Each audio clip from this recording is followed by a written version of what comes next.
के साथ सुष्मिता बिहार विधानसभा उपचुनाव 2 सीटों पर होने जा रहा है। लगातार नेता प्रतिपक्ष तेजस्वी प्रसाद यादव जेडीयू के नेताओं का पर्दाफाश करने में लगे हुए हैं, जिसे भ्रष्टाचारी का नाम दिया गया है। जरा सा वीडियो में सुनिए कि आखिर क्या कुछ बोल रहे हैं नेता प्रतिपक्ष प्रेस कॉन्फ्रेंस के दौरान। कि किस प्रकार से प्रशासन का दुरुपयोग किया जा रहा है, पे कोई कसर नहीं छोड़ा जा रहा दबाव डालने का कि एक फलना पार्टी के पक्ष में मतदान कराया जाए। कल हम लोग एक अधिकारी का जो दिलीप कुमार झा है, उनके बारे में हम लोगों ने प्रेस कॉन्फ्रेंस में सारे नोटिफिकेशन के साथ सारी बातें आप लोगों के समक्ष रखी और हमने कहा था कल जो डेलीगेशन जो है वो दिल्ली में भी और बिहार के इलेक्शन कमीशन में भी जाएगा, मिलेगा। और शिकायत दर्ज करने के बाद जो है कार्रवाई की गई है।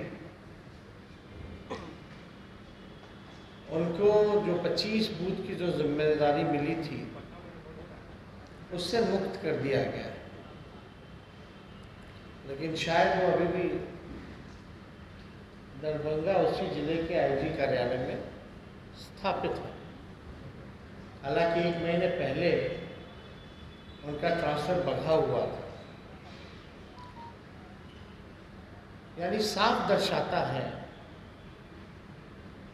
कि हमारी जो शिकायत थी वो सही पाई गई। ऐसे ऐसे लोगों को चुन चुन करके लगातार प्रशासन दोनों क्षेत्रों में तन धन बल का पूरा उपयोग करवाया जा रहा है। और कोई गलतफहमी में ना रहे कि हम लोग डर गए हैं और हार रहे हैं, इस वजह से इन चीज़ों को लेकर के प्रेस कॉन्फ्रेंस कर रहे हैं। डंके के चोट पर दोनों चुनाव जो है जीत रहे हैं, लेकिन ये बातें इसलिए बता रहे हैं कि नीतीश जी देखो किस स्तर पे आ गए हैं, उनका चरित्र कैसे उजागर हो रहा है।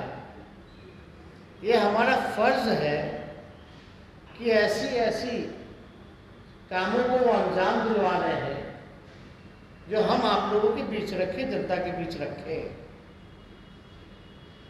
कोई कुछ भी कहे, इस बार जो लड़ाई है ये लालटेन और तीर के बीच नहीं रही। अब ये लड़ाई जनता बनाम सरकार होगी और हम लोग जनता के साथ।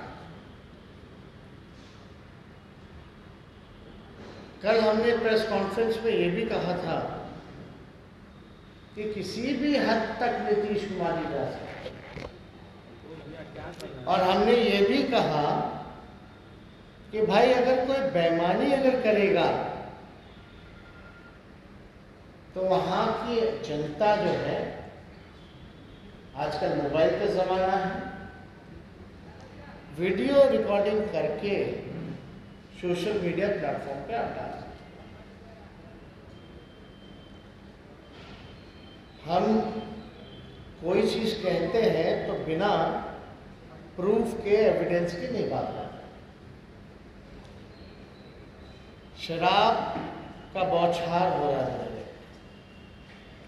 शराब का बौछार कराने वाले लोग प्रशासन के,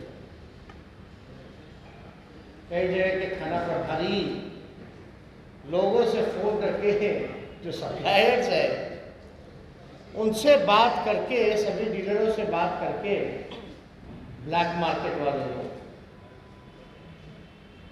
जगह जगह जो है दारू प्रशासन बंटवाने का काम कर। और यही नहीं, महिलाओं को छठ के नाम पे साड़ियां बांटी जा रही है।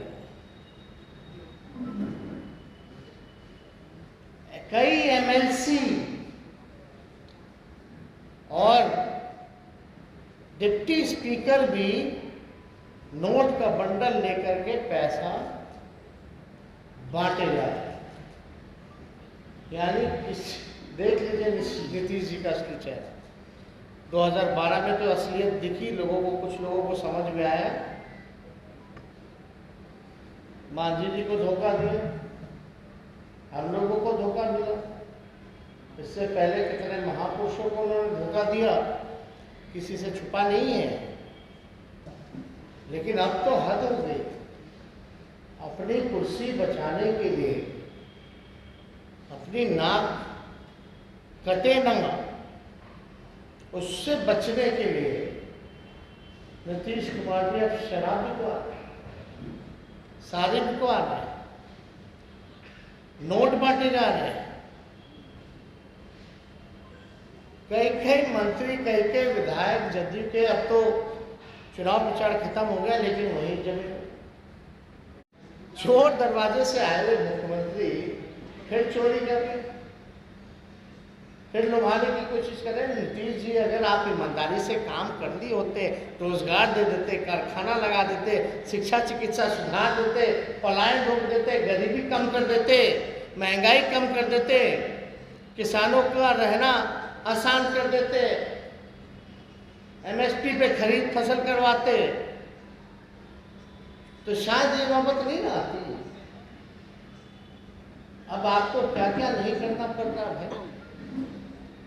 अब चुनाव आयोग के कार्रवाई के बाद कोई किसी भी दल का, जो कल कुछ लोग, बहुत लोग जिनको बुलवाया जा रहा था, अब उन लोगों का क्या कहना है? कल के जो अधिकारी थे उनके बैच में कई लोग जो है एसपी बन गए थे, लेकिन ये डीएसपी ही रह गए। क्यों? क्योंकि इन पर विभागीय कार्रवाई भ्रष्टाचार की काफी चल रहे थे, दोषी पाए। और डिपुटेशन का कहाँ नोटिफिकेशन है भाई? किसका निर्णय था? किसके आदेश पे? एक महीने पहले जब ट्रांसफर हुआ तो वापस चुनाव घोषणा के बाद किसके आदेश पे भेजा गया भाई? जरूर कुछ महान शक्ति होगी, Shaktimaan. Who was the Superman?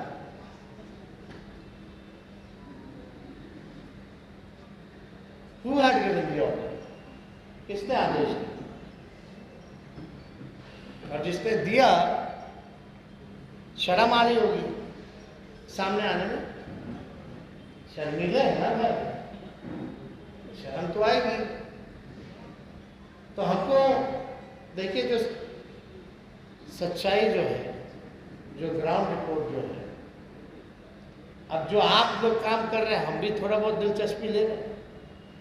आप ही लोगों का ना काम है, आप लोगों का थोड़ा सहयोग कर दे रहे हैं, हाथ बता दे रहे हैं।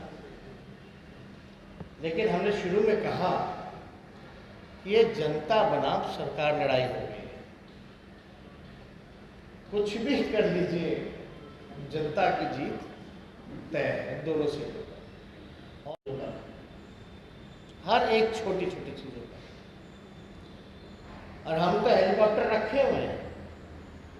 30 तारीख को कोई गड़बड़ी होगा, अगर भारी बेईमानी होगी तो हम तो पहुंच जाएंगे। हम हिलने डुलने वाले नहीं हैं। इनकी बेईमानी किसी भी हालत में हम चलने नहीं देते। गजब की स्थिति बनी हुई है। आप लोग पूछेगा कि भाई क्या है, एविडेंस क्या है, तो लगातार हमारे पास रजिस्टर्ड गाड़ी नंबर भी हम आपको फोटो दे देंगे कि किस गाड़ियों से नोट बांटा जा रहा है। जहां जहां सारी बटी है वहां के लोगों का वीडियो में भी दिखा देंगे। कौन कौन मंत्री कहां कहां बैठा हुआ है, किस किस होटल में, ये भी आपको बता दिया जाए। लेकिन जिनको कार्रवाई करनी चाहिए थी, चुनाव आयोग के गाइडलाइन को मानना चाहिए। जैसा कि आपने वीडियो में देखा कि किस तरीके से नेता प्रतिपक्ष प्रेस कॉन्फ्रेंस कर भ्रष्टाचारी अधिकारियों का पर्दाफाश कर रहे हैं, और साथ ही उन्होंने क्या कुछ खास बातें कहे वो तो आपने सुना ही। बिहार के तमाम अपडेट्स के लिए बने रहे एशियन लाइन के साथ।